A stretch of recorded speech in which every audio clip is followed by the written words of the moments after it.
நம்ம சேனலில் வீடியோ போட்டோடனே உங்களுக்கு மெசேஜ் வரணும் அப்படின்னு நீங்கள் நினச்சிங்கன்னா ரைட் சைடில் இருக்கிற ரெட் கலர் சப்ஸ்கிரைப் பட்டனை ப்ரெஸ் பண்ணிக்கோங்க. அப்படியே பக்கத்தில் ஒரு பெல் சிம்பிள் வரும், அதே கிளிக் பண்ணிட்டீங்கன்னா உங்களுக்கு மெசேஜ் தவறாமல் வரும். சரி, வாங்க வீடியோக்குள்ளே போகலாம். வணக்கம் நண்பர்களே. ஒரு மளிகை கடைக்காரரு, அவருக்கு 3 பசங்க. அவர் பேர் மணி, அவர் பொண்டாட்டி பேர் பார்வதி. அவங்களுக்கு 3 பசங்க இருக்காங்க. இந்த 3 பசங்களையும் வச்சுக்கிட்டு அவரோட பொண்டாட்டியோட ஒரு மளிகை கடையை வச்சுட்டு ரொம்ப சந்தோஷமாக தான் வாழ்ந்து வந்துகிட்டு இருக்காரு. அப்படி இருக்கிற சமயத்தில் திடீர்னு ஒரு பையன் பிச்சைக்காரத்தனமாக கடைக்கு முன்னாடி நிற்கிறான். கடையை ஏற்று பார்த்துக்கிட்டு இருக்கான்.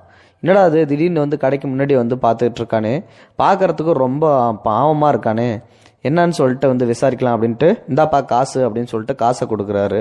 ஒரு 10 ரூபாய் கொடுத்ததுக்கப்புறம் அந்த பையன் என்ன பண்ணுறான்னா, எனக்கு பைசெல்லாம் வேணாம், எனக்கு பசிக்குது, ஏதாவது கொடுங்க அப்படின்றான். இவர் கண்ணில் கண்ணீர் வந்துருச்சு.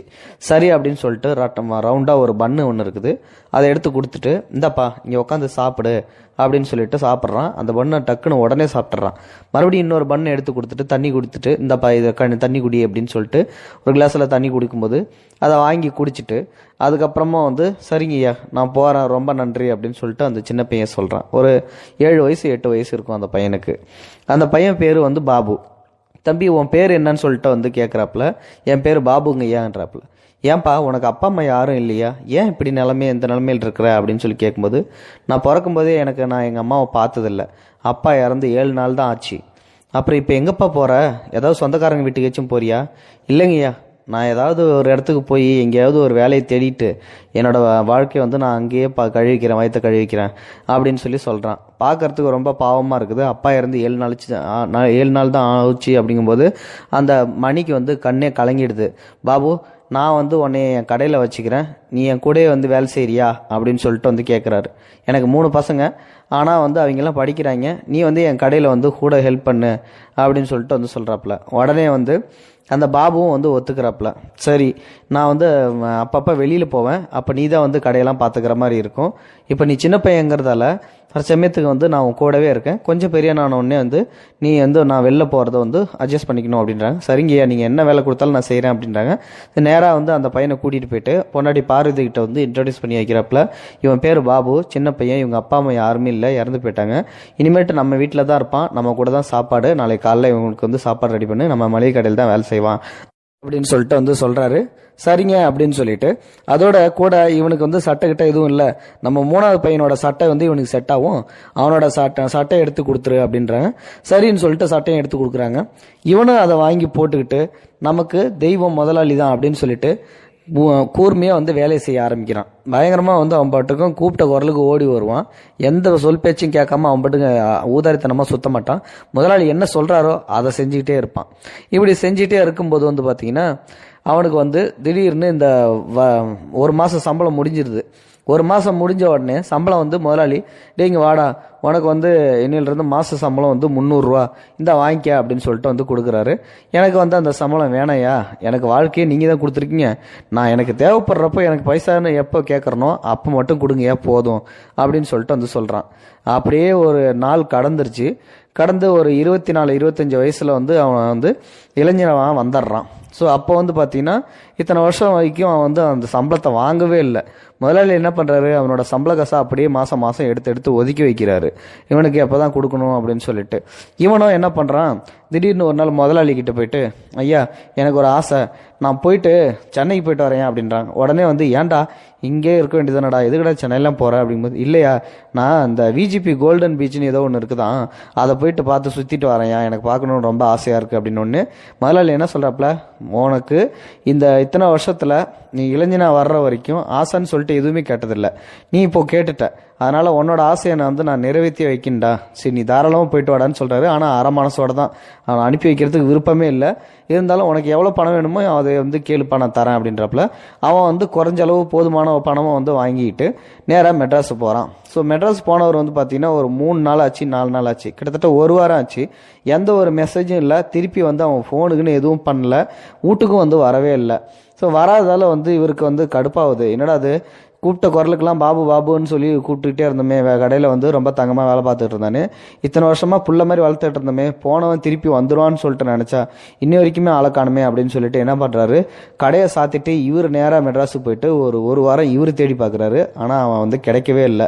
அதுக்கப்புறம் தெரிஞ்ச இடத்துல எல்லாத்திட்டையும் கேட்டு விசாரிக்க சொல்கிறாப்புல. அவங்களும் எல்லாரும் கையை விரிச்சிடுறாங்க. என்னடா பண்ணுறது அப்படின்னு சொல்லிட்டு முதலாளி திருப்பி சோர்ந்து போய் இங்கிட்ட வராரு. வந்ததுக்கப்புறம் வந்து பார்த்தீங்கன்னா அப்படியே சோர்ந்து வந்து வேலை பார்த்துட்டு இருக்காரு. இந்த மாதிரி ஒரு சுச்சுவேஷனில் ஏத்த கடைக்காரன் வந்து என்ன பண்ணுறான் அப்படின்னா, எனக்கு வந்து இந்த கடையில் வந்து வியாபாரம் இல்லை, நான் இந்த கடையை ஊற்றி மூடிட்டு வேற பிஸ்னஸ் பார்க்க போகிறேன், நீ வந்து எடுத்துக்கிறியா மணி அப்படின்னு சொல்லிட்டு வந்து அந்த கடையை அவர்கிட்ட கேட்கும்போது, நானே ஏற்கனவே சோகத்தில் இருக்கேன், என் புள்ள மாதிரி வளர்த்துட்டு இருந்த பாபுவை அவனே காணோன்னு சொல்லிட்டு செம்ம கடுப்பில் இருக்கேன், என்னையா நீ இது வேறு எதுவும் சொல்லிட்டு போது, பரவாயில்ல யோசிச்சு சொல்லு, எதுவாக இருந்தாலும் உன்னோட நல்லதுக்கு தான் அப்படின்றாங்க. அதே சமயம் வெளியூர்லேருந்து ஒரு ஃப்ரெண்டு, அதாவது வியாபார ரீதியாக அவனுக்கு ஒரு ஃப்ரெண்டு இருக்காப்புல. அவர் பேர் வந்து நாராயணன். அவரும் கடைக்கு திடீர்னு வந்துட்டு, நாராயணா நான் இந்த மாதிரி வந்து என் மச்சனை ஒரு பிஸ்னஸ் ஒன்று ஆரம்பிக்க போகிறான், அவனுக்கிட்ட வந்து இந்த மாதிரி ஃபர்னிச்சர் ஐட்டம்லாம் புது புது பாத்திரம் எல்லாம் ரெடி பண்ணுறான், அதனால் நீ என்ன பண்ணுற, ஒரு பாத்திர கடை ஒன்று போட்டுரு ஆரம்பிச்சிரு அப்படின்னு சொல்லிட்டு வந்து சொல்கிறாப்புல. ஸோ இது வந்து மேட்ச் ஆகிற மாதிரி இருக்குது இவருக்கு. ஏற்ற கடை ஃப்ரீயாக ஆக போகுது, அதே மாதிரி பாத்திர வியாபாரமும் வரப்போதாச்சே, நம்ம ஏன் மளிகை கடையிலே இருக்கணும், பாத்திர வியாபாரம் ஆரம்பிக்கலாம். ஆனால் நம்மக்கிட்ட கை காசுன்னு சொல்லி பெருசாக ஒன்றும் இல்லை, இந்த மளிகை கடை தான் இருக்குது. ஆனால் காசுன்னு சொல்லி பார்த்தா பாபுவோட காசு தான் இத்தனை வருஷத்தில் சேர்த்து வச்சது இருக்குது அப்படின்னு சொல்லிட்டு வந்து யோசிச்சுட்டு இருக்கான். சரி என்னதான் ஆனாலும் ஆகட்டும், பாபு தான் இவ்வளோ நாள் ஆச்சு அப்படின்னு சொல்லிட்டு வந்து வரவே இல்லையன்ட்டு என்ன பண்ணுறாப்புல, பொண்டாட்டிகிட்ட போயிட்டு கேட்குறாப்புல ஒரு ஐடியா. இந்த மாதிரி பாபுவோட காசு இருக்குது, அதை வச்சு ஏற்ற கடைக்காரன் வந்து காலி பண்ண போகிறான்றான், எனக்கு தெரிஞ்சவன் ஒருத்தனோட மச்சனை வந்து பாத்திரம் வந்து புதுசாக தயாரிக்க போகிறானா, அதை வாங்கி கொண்டாந்து ஏற்ற கடையில் வச்சு விற்க போகிறேன், என்ன சொல்கிறேன் அப்படிங்கும்போது, எதுவாக இருந்தாலும் உங்களோட விருப்பம் தான், நீங்கள் செய்கிறதா இருந்தால் செய்யுங்க அப்படின்னு சொல்லிட்டு பொண்டாட்டியும் உத்தரவு கொடுத்துட்றாங்க. அதே போல் என்ன பண்ணுறான் அப்படின்னா, அவன் அந்த பாத்திர கடையை வந்து ஆரம்பிக்கிறான். ஸோ பாத்திர கடையை வந்து இந்த பாபுவோட காசுலேயே போட்டு ஆரம்பித்ததுக்கு அப்புறம் வந்து பார்த்தீங்கன்னா வியாபாரம் நல்லா பயங்கரமாக பிச்சுக்கிட்டு பறக்க ஆரம்பிக்குது. அப்படியே அவன் என்ன பண்ணுறான்னா, அந்த பாத்திர கடையிலே திடீர்னு வந்து ஃபர்னிச்சர் ஐட்டம் ஃபுல்லாக இறக்குறான். சோஃபா, கட்டில், பீரோ அப்படி இப்படின்னு சொல்லிட்டு நிறைய ஃபர்னிச்சர் ஐட்டமும் இறக்கி மொத்தமாக அப்படியே ஃபர்னிச்சர் மாதிரி வச்சு விற்க ஆரம்பிச்சிடுறான். இப்போ என்ன பண்ணுதுன்னா, அவனுக்கு அப்படியே அந்த வியாபாரம் பயங்கரமாக பெருகுது. அதை வச்சு நிறைய கடைகளை வந்து ஓப்பன் பண்ணுறான். இவனுக்கு வந்து 5-6 கடை கிட்டத்தட்ட ஓப்பன் ஆகிடுது. பயங்கர பெரிய அளவாகவும் ஆகிப்படுறான். திடீர்னு ஒரு சின்ன மளிகை கடையை வச்சு நடத்த ஆரம்பித்தவன் இந்த காசை போட்டு ஆரம்பிச்சோடனே அவ்வளோ பெரிய பணக்காரன் ஆகிப்படுறான். அப்படியே கிட்டத்தட்ட வந்து ஒரு 7 வருஷம் ஆகி போச்சு. ஒரு 5-6 கடைக்கு மேலே வந்து ஓப்பன் பண்ணி நல்லா சந்தோஷமாக வாழ்ந்து வந்துகிட்டு இருக்கான். ஆனாலும் அந்த மளிகை கடையில் தான் இவன் ஓனராக உட்காந்துருப்பான். மற்ற கடைக்கு எல்லாத்துக்குமே ஒரு ஆளை தான் இன்சார்ஜாக போட்டு வச்சுக்கிட்டு இருப்பான். இப்போது என்ன ஆகுதுன்னா, மளிகை கடையை திறந்துட்டு வழக்கம் போல் காலைல ஒரு 10 மணி வாக்கில் உட்காந்துருக்காப்புல வியாபாரத்தை பார்த்துக்கிட்டு. அப்போ தூரத்தில் இருந்து ஒரு ஆள் வர்ற மாதிரி வந்து தெரியுது. நல்லா உத்து பார்க்கும்போது பாபுவா தெரியுது.